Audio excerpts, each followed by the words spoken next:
Hi. So this is part 3 in the Thieves Among Us Unnoticed series, and today we're going to be talking about hospitals and the entire medical industry.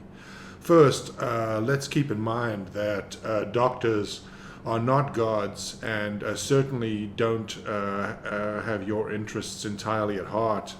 Doctors are businessmen just like everybody else. But let's not focus on them to start with. Let's focus on the hospitals. So if you take your car in to be repaired, the repair center is obliged to provide you with an estimate, a diagnosis, and you are given some sense of what it will cost to repair the problem. If you show up at a hospital, it is impossible to find out what they're going to charge you to fix the problem, and the charges are often inconceivable. If you were to, I saw an example today where somebody went to the hospital, they were having an anxiety attack, they got a bill for $7,000. If your child breaks a leg or an arm and has to go to an emergency room, you're looking at thousands of dollars, possibly tens of thousands of dollars. The price for these services can't be determined ahead of time. The hospital, at its own volition, decides whether you should be checked in, charge $10 for an aspirin, $2,000 for a visit from a priest or any other counsel that they care to send you. And here's another issue. Let's say that you have insurance. You show up at the hospital, which is in-network. You have an insurance card. You've verified that the hospital that you're going to is covered by your insurance, so you show up. Next thing you know, the hospital has provided someone, a doctor, to give you care who is not in your network. There's no way of you determining this ahead of time. It's basically the hospital's ability at their whim to charge you tens of thousands of dollars.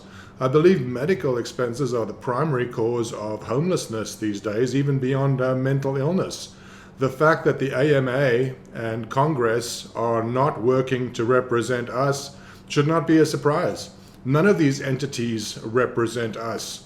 Why is it that drugs are so much more expensive in the States than they are internationally?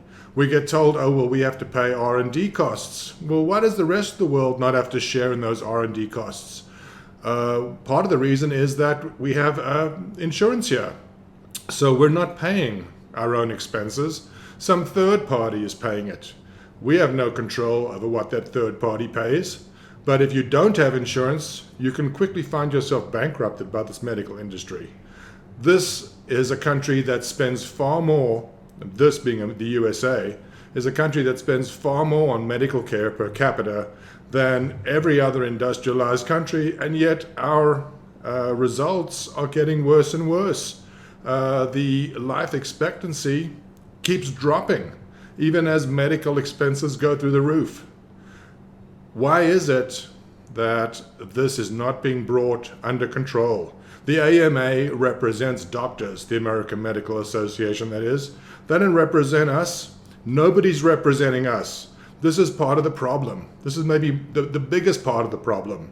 The people who we rely upon to represent our interests have conflicting interests and care not one whit about our concerns.